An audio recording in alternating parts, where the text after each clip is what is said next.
Chegamos aí em mais uma aula, mais uma oportunidade de aprendermos e também para alguns revisarmos esse conteúdo de língua portuguesa, que faz parte da estrutura gramatical da nossa língua, que é o processo de formação das palavras. Mas inicialmente, vamos fazer uma pequena revisão sobre a estrutura das palavras. Aqui nós temos uma pequena divisão aqui dessa estrutura. Um dos primeiros elementos e o mais importante é a raiz, também chamado de radical. Ele é o elemento mórfico dotado, o menor elemento mórfico dotado de significado. É a partir dele que outras palavras podem ser construídas. Nós temos também aqui o tema, que está ligado diretamente ao radical. E aí nós vamos ter o prefixo, que é um termo mórfico acrescentado antes do radical. O sufixo, um termo mórfico acrescentado ao final, logo em seguida, logo após o radical. E também nós temos a desinência. Basicamente, nós temos desinência para verbos e desinências para os nomes. As desinências dos nomes são desinências número e de gênero. O número, singular e plural, e de gênero, masculino e feminino. Para os verbos, nós temos 4 desinências. Nós temos a desinência do modo. Nós vamos saber se é o modo indicativo, subjuntivo ou modo imperativo. Nós vamos ter a do tempo, desinência temporal, se é o presente, se é o futuro ou é o pretérito. Nós vamos também ter a desinência de número, singular ou plural, e a desinência pessoal, que vai determinar qual pessoa do verbo está falando, primeira, segunda ou terceira pessoa. Chegando aqui no processo de formação de palavras, o primeiro item que nós vamos abordar é a composição. Eu posso construir palavras na língua portuguesa juntando elementos. Na verdade, juntando radicais. Lembra lá que eu falei da estrutura? Os elementos mórficos, o menor elemento mórfico dotado de significado. Então, na língua portuguesa, eu posso juntar esses radicais e criar novas palavras. Então, qual é a diferença entre a justaposição e a aglutinação? A justaposição é porque nós vamos juntar radicais e esses radicais eles permanecerão como eles são. Por exemplo, eu pego o verbo guardar e eu pego o substantivo roupa. Então, eu vou construir uma nova palavra a partir pelo processo de composição por justaposição. Eu vou juntar essas duas palavras, guardar roupa, guarda-roupa, e criarei uma nova palavra e elas não perderão, elas não sofrerão nenhuma alteração. E a aglutinação já é um processo de composição um pouquinho diferente, porque eu junto elementos mórficos, os radicais, mas à medida que eu junto, eles podem sofrer alterações. Então, por exemplo, eu vou pegar 3 termos para construir uma única palavra. Eu vou pegar a preposição em, vou pegar o termo boa e vou pegar o termo hora. Então, eu vou juntar os 3 em boa hora e vou criar uma nova palavra que é a palavra embora. Então, observem que desses 3 elementos que eu juntei, houve aí alguma alteração em um desses termos, perdendo letras, perdendo vogais e perdendo consoantes. Esse é o processo de composição. Nós vamos ter ainda também o processo de derivação. E essa derivação, ela acontece aqui, de todas essas formas aqui. São 6 formas. A primeira é a prefixal. Eu pego um radical e acrescento a ele, no início, antes dele, um termo, um prefixo. Por exemplo, eu pego aqui o radical da palavra feliz, eu vou pegar aqui a palavra feliz, vou acrescentar um radical, o radical in. Então, eu tenho a palavra infeliz. Para a sufixal, eu vou pegar o radical e vou acrescentar no final da palavra. Vamos continuar com o radical feliz, a palavra feliz. Então, nós vamos pegar agora mente. Então, eu vou ter aí felizmente.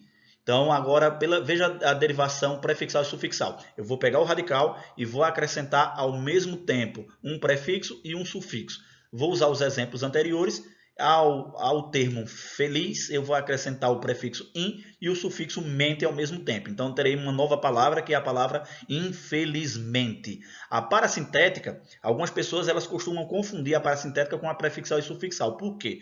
Porque a derivação prefixal e sufixal, eu acrescento ou um prefixo ou um sufixo, os dois, e se eu tirar um ou outro, novas palavras irão surgir. No caso da parasintética, não. Eu sou obrigado a acrescentar um prefixo e um sufixo ao mesmo tempo, tá certo? Eu preciso acrescentar ao mesmo tempo. E se eu tirar um deles, a palavra fica sem sentido. Um bom exemplo aí talvez seja, vamos usar o radical, vamos usar o termo, né, o que está dentro do radical da palavra tarde. Então, eu vou pegar um prefixo em, en, e vou pegar um sufixo ser. Então, eu vou construir a palavra entardecer. Observe que se eu tirar um desses dois elementos, a palavra ela praticamente não vai existir na nossa língua, né? Gramaticalmente falando. Ou fica tardecer ou entarde.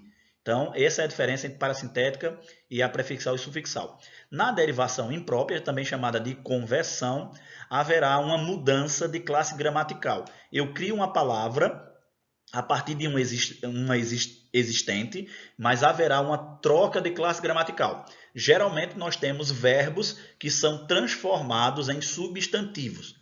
E por último, um exemplo de derivação, nós vamos ter aí a derivação regressiva. Né? Essa derivação regressiva é quando eu pego uma palavra, um termo, e para construir uma outra palavra a partir dela, ela perde algumas letras, alguns trechos dessa palavra original, tá bem?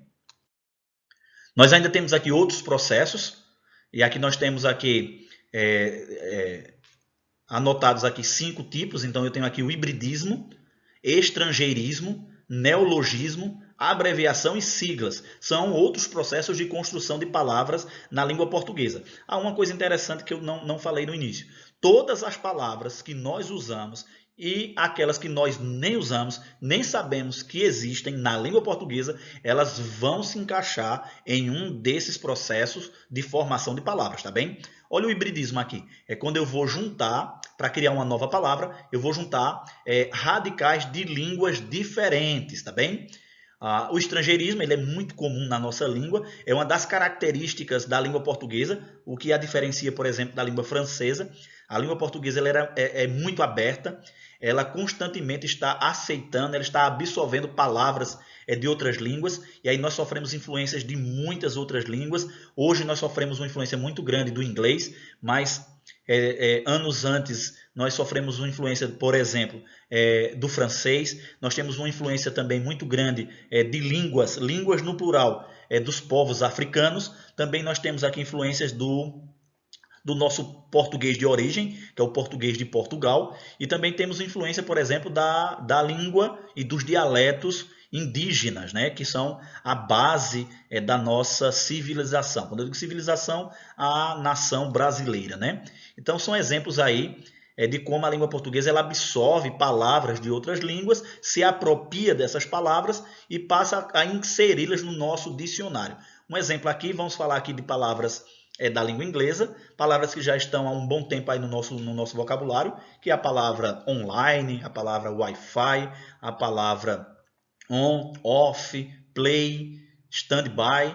Então, mas, por exemplo, outras palavras que nós estamos absorvendo com o advento da internet e das redes sociais, por exemplo, palavras como stalkear, palavras como chipar, que elas terminam passando por um processo curioso também, que é o do neologismo.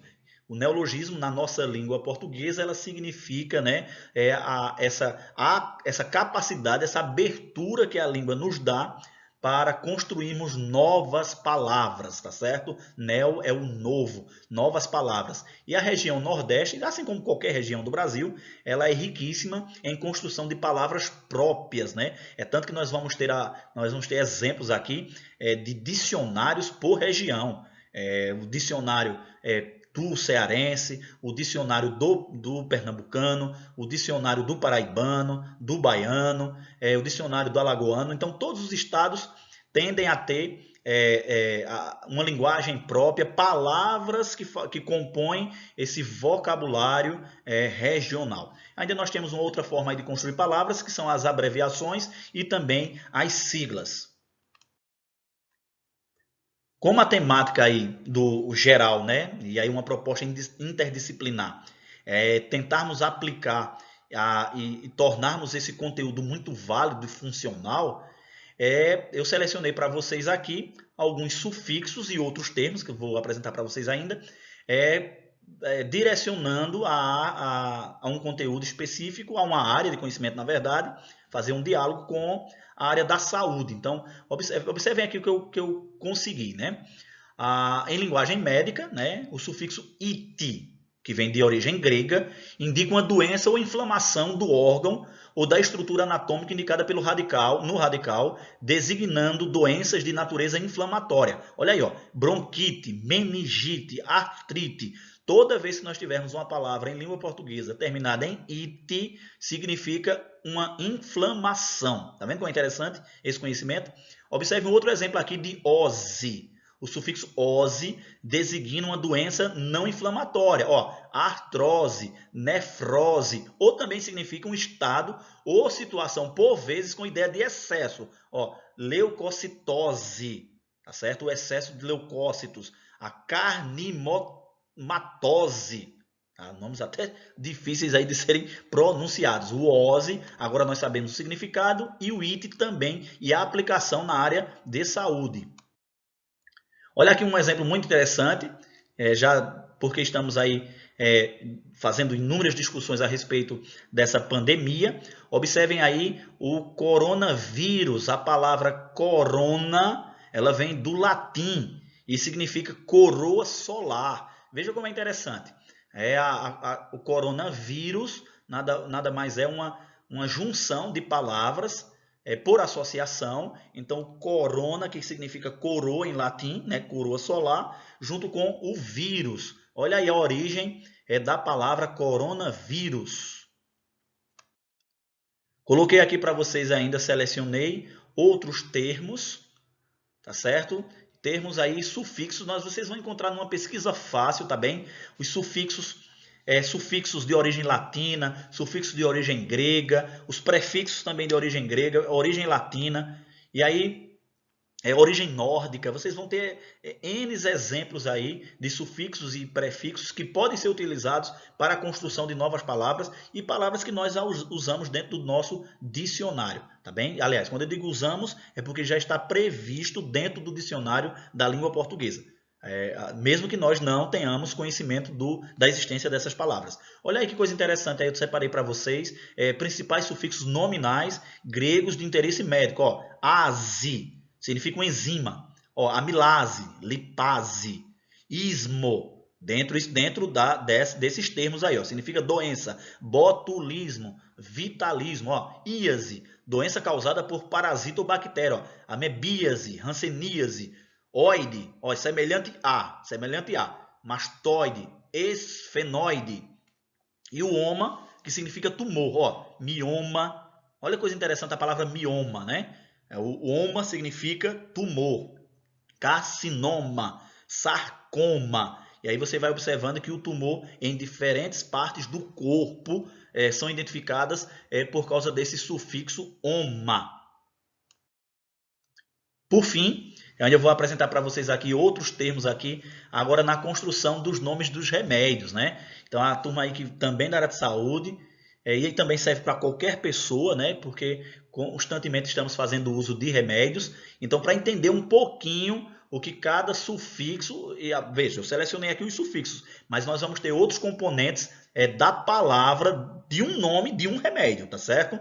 Observem aí o sufixo "aco", ó, agentes anti-inflamatórios derivados do ácido acético, ó, broncofenaco. Talvez vocês até lembrem aí de outros nomes, de outros medicamentos que terminem em "aco". Eu vou pular aqui e vou para o sufixo "prazol". Olha, na definição dele é uma antiúlcera. E um exemplo aqui de um fármaco, ou seja, o nome de um remédio, omeprazol. E vamos para o último exemplo aqui, ó, Amivir, inibidores da neuraminidase. Ó, o nome do remédio aí, ó, Zanamivir. Então, quando você conhece o significado dos termos de uma palavra, e aí nós vamos voltar lá para a estrutura, se você sabe o significado de um radical, se você sabe o significado de um prefixo, se você sabe o significado de um sufixo, então você vai conhecer, você vai entender a funcionalidade, a aplicação, a prática e o uso da língua portuguesa. Essa foi a aula de hoje. Um abraço para todos vocês.